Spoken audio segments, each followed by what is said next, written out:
It's a new life for me, yeah, it's a new dawn, it's a new day. Hello, and welcome back. Glad that you can come and see me today. Glad that you're here. Hey loves, is this your first time to my channel? Welcome, subscribe. I'd like to see you again. I know you would pretty much like my videos. Basically, my videos that I make, that I bring to you, excuse me, are basically life experiences and things that's going around us every day that I've experienced, seen, and have some things to say about. And I wish and I hope that you would keep joining me, periodically as I upload, so we can become a family and enjoy ourselves. Alright, so let's get into it. Okay, now one of the videos I said earlier that I was giving a giveaway. I will not be announcing that again. I will just continue with videos until the time the video is going to air. So that way we don't have to keep hearing it over and over and it be repetitious, because I don't like hearing the same thing over and over again. And I know some of you don't either. So I'm not going to bore you, kill you, or bring you into that. So let's get to the conversation at hand. And the conversation at hand is about females dating. Now, what I'm saying is females dating. Once you turn like 40, dating becomes a different way.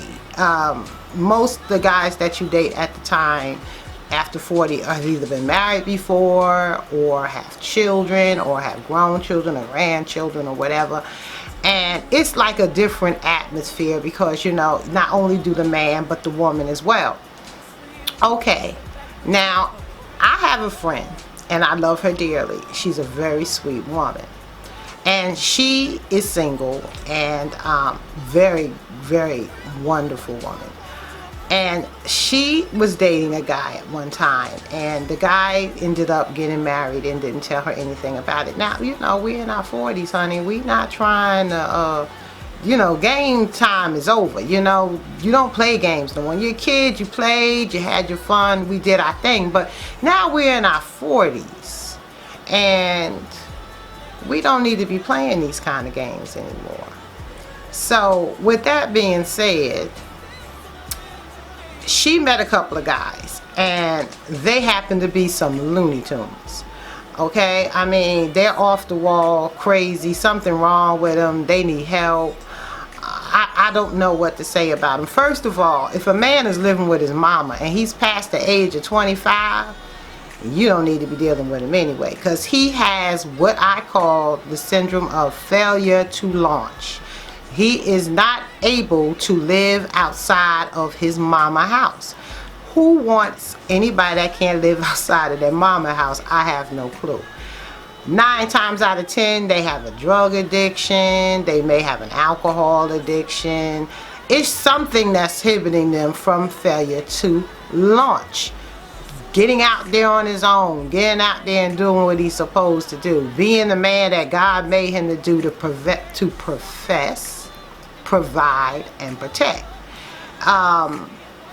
So with that being said, she met this guy, and he's a Looney Tune, and he keeps calling her. She doesn't really want to be bothered with him, because she settled in her mind that, you know, for one thing, you know, she was in a relationship, the man got married, didn't tell her till after the wedding, and so on and so forth, or she found out, you know. So with that, you know, with that, she kind of, I want to say, weaned away from dating for a minute until she met this psychopath. And then so he lives with his mama.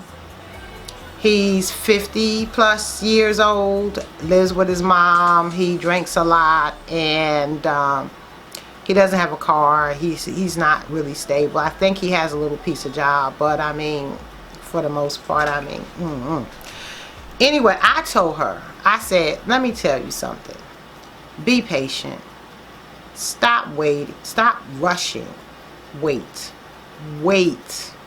for the man that God has for you. Don't rush into a relationship with anybody, because before you know it, you will have went through 1,000 men before the right one comes along.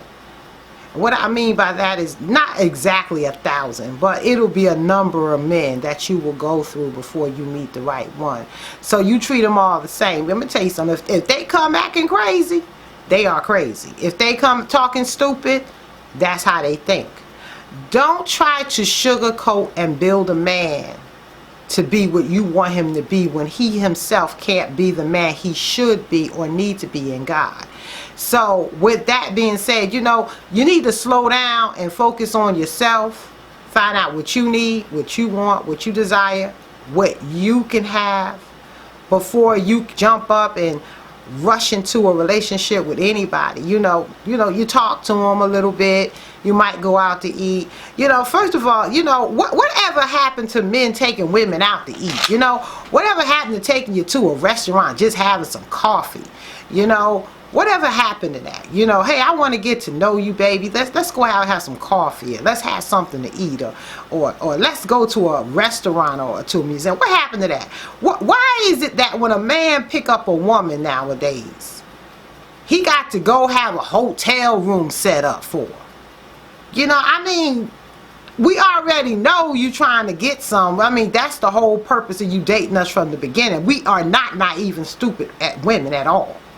I just wonder why their mentality is so limited and so low, and their self-esteem is so far down, that the first thing they do before taking you out and getting to really know that woman, they got a hotel room set up in some Days Inn or some Comfort Inn, or you know, some Choice or Wyndham Hotel, low budget hotels, you know, where you got bed bugs and roaches crawling around because they want to get a piece of butt. And I'm going to tell you something, ladies, all of y'all that's following up on that, something wrong with you. I was a so-called, assistant manager in a hotel, and I seen some of the most brightest, beautifulest, smartest women go into a hotel with married men, and I knew that for a fact because I knew dude was married, because I know his wife, and you know, so on and so forth, you know. But and I can't speak on it because I couldn't tell his wife, because then, you know, that's breaching the trust of the hotel. But you know, if that's all he can give you is a hard penis, then you selling yourself real short, you know. So I mean, you know, take time to know each other. Spend some time drinking some coffee, spend some time in a museum, spend some time in a concert, spend time just holding a conversation and being real. Don't dress yourself up to be more than what you are. Just be who you are and be real. And you know what? You can wean out at least 350 of the 1,000 men from the gate.